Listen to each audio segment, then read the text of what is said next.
सीलमपुर नाम का एक गांव था। उस गांव में एक गुल्लू नाम का आदमी अपने परिवार के साथ रहता था। गुल्लू के घर 2 भैंस थी। भैंसों का दूध निकाल कर ही वो उसे पूरे गांव में बेचता था और अपना घर चलाता था। एक दिन गुल्लू साइकिल से दूध बेचने जा रहा था। वो इतनी मस्ती में जा रहा था कि रास्ते में पड़े बड़े बड़े पत्थर उसे दिखाई नहीं दिए और वो साइकिल समेत नीचे गिर जाता है। कमरिया टूट गई हमारी, ऊपर से सारा दूध भी गिर गया हमारा, अब क्या करे। गुल्लू अपनी साइकिल और दूध का डॉल उठाता है और पैदल ही घर जाता है। घर पहुंचते ही सूरज अपने बापू से पूछता है, बापू ये तुम्हारी साइकिल को क्या हुआ? ये तो सारी की सारी टूट गई। ये हमार साइकिल हमका धोखा दे गई, ये रास्ता में गिर गई और उसके बाद सारा दूध भी गिर गया। तभी रसीली भी वहाँ आ जाती है और वो भी उस पर हंसने लगती है। हंसो हंसो और हंसो, देखना एक दिन हम इस साइकिल को ऐसा सुधार देंगे कि ये जब चलेगी तो चलेगी नहीं, हेलीकॉप्टर की तरह उड़ेगी। हाँ, sir sir sir sir sir sir sir sir.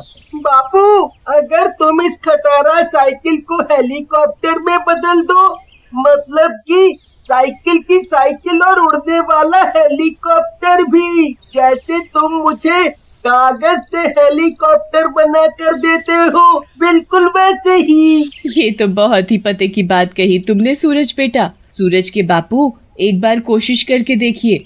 सूरज के मामा को बोलकर मैं हेलीकॉप्टर बनाने का सामान मंगा लेती हूँ। एक बार ये साइकिल हेलीकॉप्टर बन जाएगी तो हमारे साथ साथ पूरे गांव के लिए भी भला हो जाएगा। आप सबकी मदद करना जी। फिर इससे फिर क्या था, सामान आते ही गुल्लू लग गया काम पर। उसने दिन रात उस पर मेहनत करके उस साइकिल को हेलीकॉप्टर बना डाला। अब वो साइकिल चलने के साथ साथ उड़ भी सकती थी। जिज्जा जी, ये तो आपने कमाल ही कर दिया है, दिखने में भी बहुत सुंदर लग रहा है।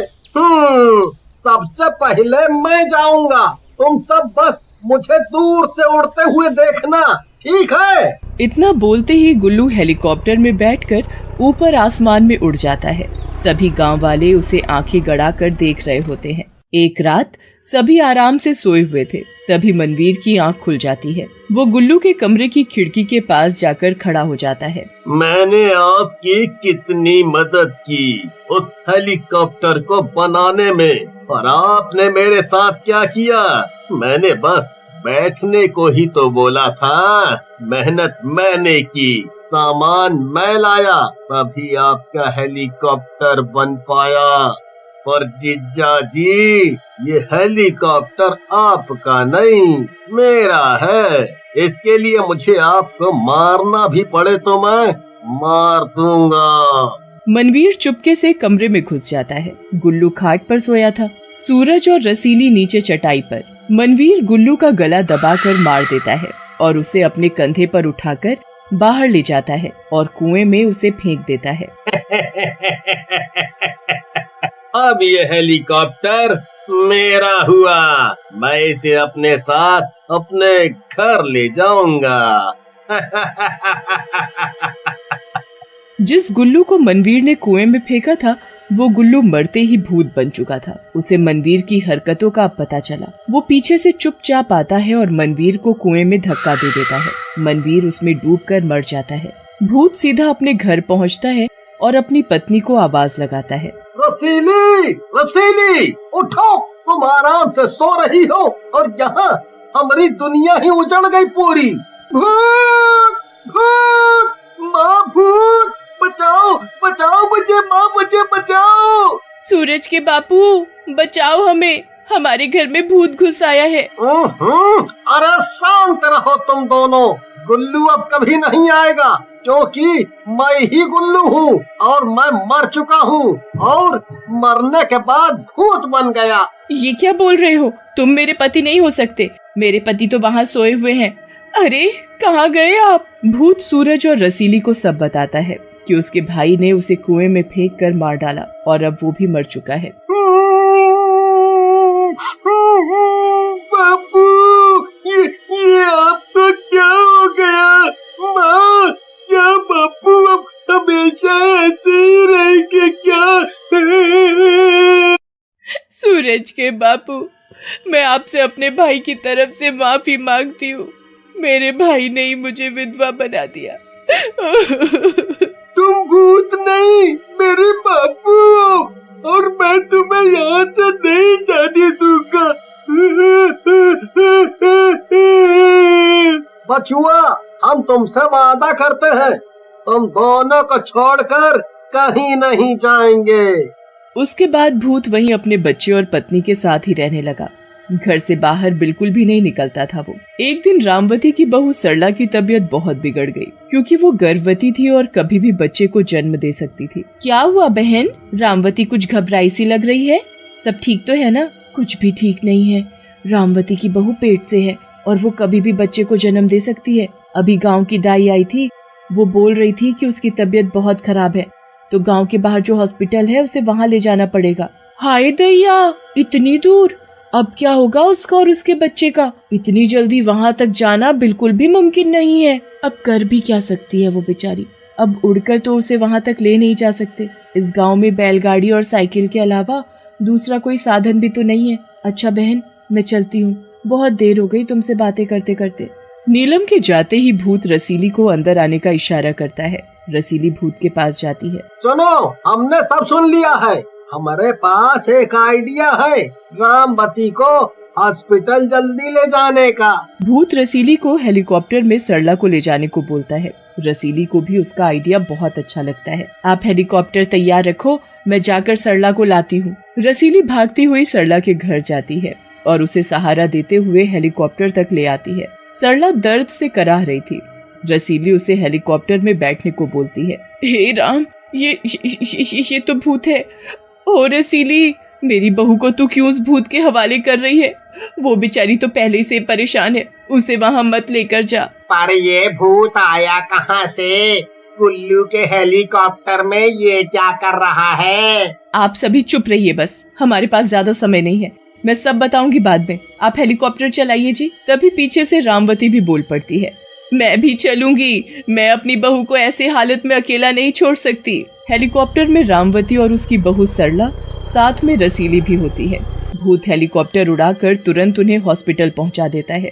सभी लोग बड़े ही आश्चर्य से भूत को देख रहे थे कि वो एक भूत होकर कैसे मदद कर रहा है। गांव में वापस आकर रसीली गांव के सभी लोगों को अपने पति के बारे में सब बता देती है कि भूत ही उसका पति है। उसके भाई ने ही उसे धोखे से मारा। तभी कहूँ, गुल्लू भाई इतने दिनों से दूध देने क्यों नहीं आया घर? कुछ भी कहो भाइयों, गुल्लू भाई पहले भी अच्छा था और अभी भी, जबकि वो भूत बन गया है। तुमने अभी जो किया वो वाकई शाबाशी के काबिल है। पूरा गांव मिलकर भूत की तारीफ ही कर रहे होते हैं कि तभी पीछे से मनवीर का भूत भी आ जाता है। वो हेलीकॉप्टर मेरा है, मैं उसे लेकर जा रहा हूँ। ये हेलीकॉप्टर मैंने बनाया है और अब ये हेलीकॉप्टर गांव की भलाई के लिए ही है, समझा?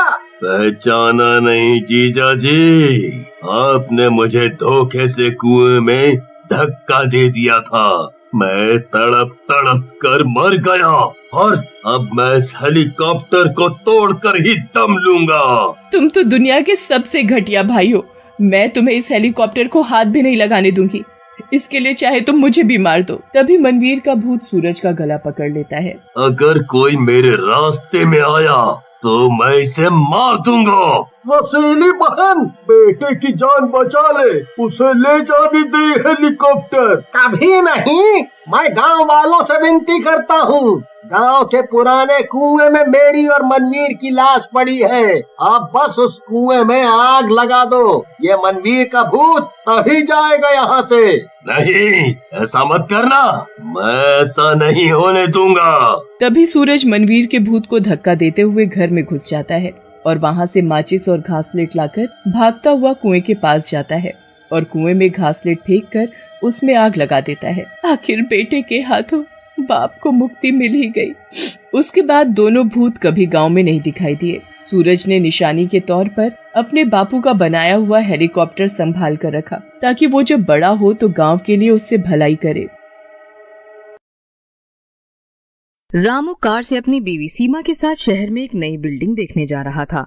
रामू एक बड़ा व्यापारी था और उसे एक नया शॉपिंग मॉल बनवाना था। अपने शॉपिंग मॉल के लिए उसे एक बिल्डिंग चाहिए थी। उसे किसी से पता चला था कि ये बिल्डिंग काफी वक्त से खाली पड़ी थी और काफी अच्छे दाम पे बिक रही थी। देखना सीमा, जल्दी हमारा शॉपिंग मॉल बनाने का सपना सच हो जाएगा और फिर हम भी बहुत अमीर हो जाएंगे। हाँ, बस अब ये वाली बिल्डिंग हमें सही दामों पर मिल जाए। हाँ सीमा, सुनने में तो यही आ रहा है कि बिल्डिंग काफी अच्छे दाम पर बिक रही है। जब रामू और सीमा बिल्डिंग देखने जाते हैं तो दोनों हैरान रह जाते हैं। रामू बिल्डिंग दिखाने वाले बिल्डर से कहता है, क्यों भैया, ये बिल्डिंग तो काफी पुरानी और टूटी फूटी सी लगती है। इसको पहले ही सही कराने में और इसका रेनोवेशन कराने में कितना पैसा लग जाएगा? इससे तो हमें बहुत नुकसान हो जाएगा। अरे भैया, ये बिल्डिंग आपको बाकी बिल्डिंगों के हिसाब से आधे दामों पर मिल सकती है। इसे कोई भी लेना नहीं चाहता क्योंकि लोग इस बिल्डिंग को भूतिया मानते हैं। अगर आप चाहें तो मैं इस बिल्डिंग के पैसे आधे से भी कम करवा सकता हूँ। क्या सच में? फिर तो मुझे बहुत फायदा होगा इससे। क्या सोच रही हो सीमा, ले लें फिर यही बिल्डिंग? सीमा रामू को थोड़ा साइड में खींच कर ले जाती है और उसे कहती है, अरे सुना नहीं तुमने? उस बिल्डर ने अभी अभी क्या कहा?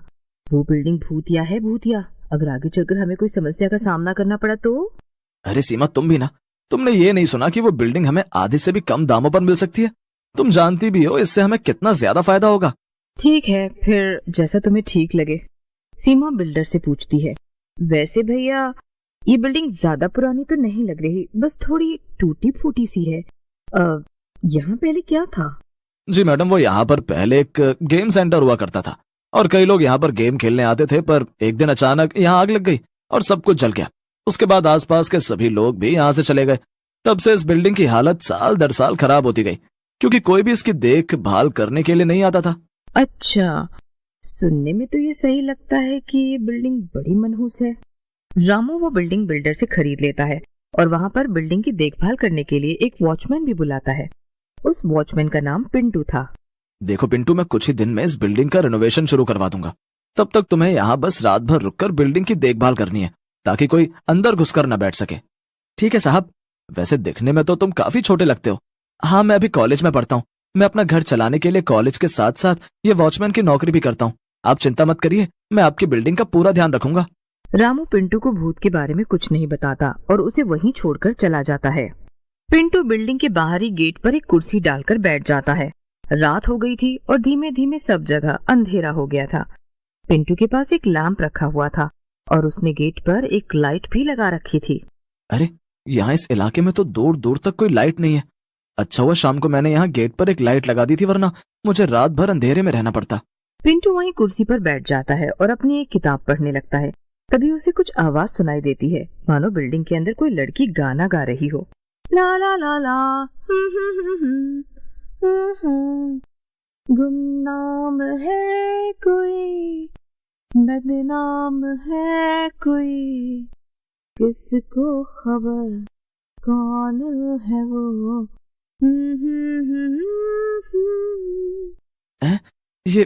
ये आवाज कहाँ से आ रही है? मैंने तो शाम से किसी को भी बिल्डिंग के अंदर जाते हुए नहीं देखा था। फिर ये गाना कौन गा रहा है? अरे, अंदर तो कितना अंधेरा होगा। अब क्या करूं? पिंटू कुछ देर सोचता है, पर जब अंदर से आ रही गाने की आवाज नहीं रुकती तो पिंटू पास में रखा लैंप लेकर बिल्डिंग के अंदर जाने लगता है। ये गाना तो रुकने का नाम ही नहीं ले रहा। पता नहीं कौन है अंदर। जरूर कोई मुझे डराने की कोशिश कर रहा है। अभी जाकर खबर लेता हूँ मैं इस गाने वाले की। पिंटू अंदर जाता है और देखता है पूरी बिल्डिंग में घना अंधेरा छाया हुआ था। पिंटू काफी देर तक आसपास घूमता रहा कि उसे वो गाना गाने वाली लड़की मिल जाए, लेकिन अंदर कोई भी नहीं था। पिंटू वापस जाने के लिए मुड़ा कि तभी वहां उसे एक चुड़ैल दिखाई दी। चुड़ैल को देखकर पिंटू डर से कांप रहा था, लेकिन चुड़ैल ने उससे धीमी आवाज में कहा, देखो, तुम्हें मुझसे डरने की कोई भी जरूरत नहीं है। मैं तुम्हें नुकसान पहुंचाने नहीं आई हूँ। मैं बस इतना चाहती हूँ कि तुम यहाँ से चले जाओ और मुझे दोबारा कभी भी इस बिल्डिंग के बाहर या आसपास भी दिखाई मत देना। अगर तुमने मेरी बात नहीं मानी तो मुझसे बुरा कोई नहीं होगा, समझे? पिंटू चुड़ैल की बात सुनकर कुछ भी नहीं बोल पाया। चुड़ैल इतना कहकर सीढ़ियों से बिल्डिंग के ऊपर जाने लगी और धीरे धीरे वो अंधेरे में कहीं गायब हो गई। पिंटू उठकर खड़ा हुआ और चुपचाप बिल्डिंग के बाहर निकल गया। वो वहां से सीधा अपने घर गया और डर के मारे वो रात भर सो नहीं पाया।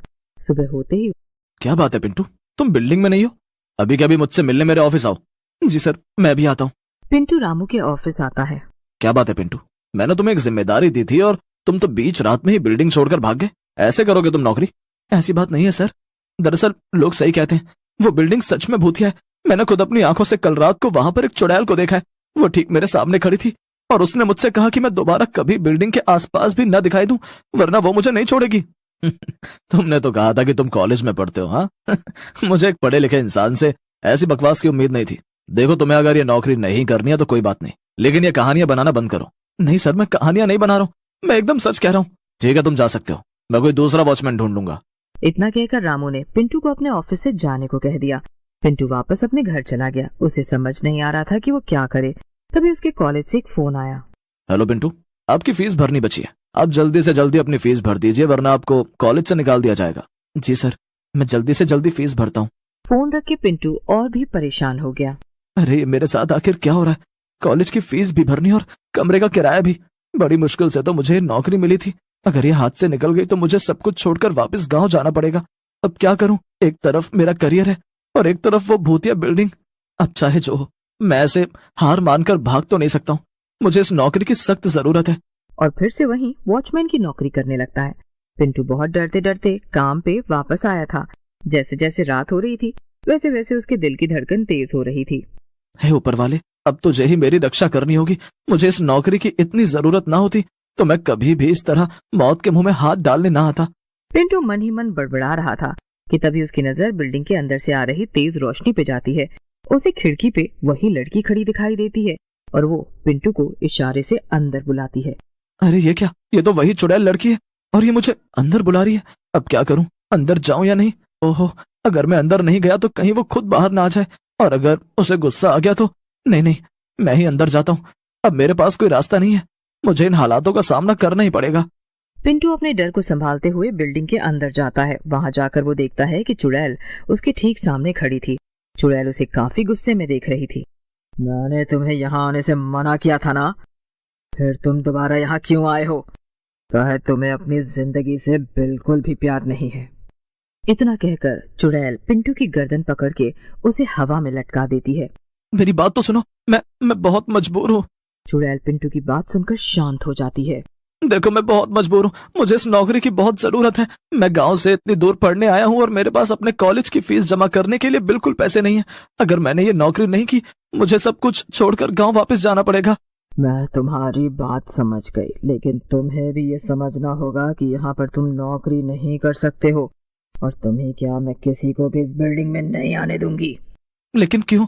आखिर तुम ऐसा क्यों चाहती हो कि सभी लोग इस बिल्डिंग से दूर रहें? तुम एक बहुत अच्छे और सीधे इंसान हो, इसीलिए मैं तुम्हें ये सब बता रही हूँ। दरअसल इस बिल्डिंग में पहले एक बहुत बड़ा गेम सेंटर हुआ करता था और मैं उसी में काम करती थी।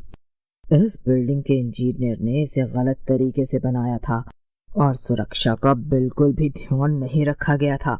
बिल्डिंग के मालिक को ये बात पता थी, लेकिन फिर भी उसने किसी की भी जान की परवाह नहीं की और गेम सेंटर चालू कर दिया।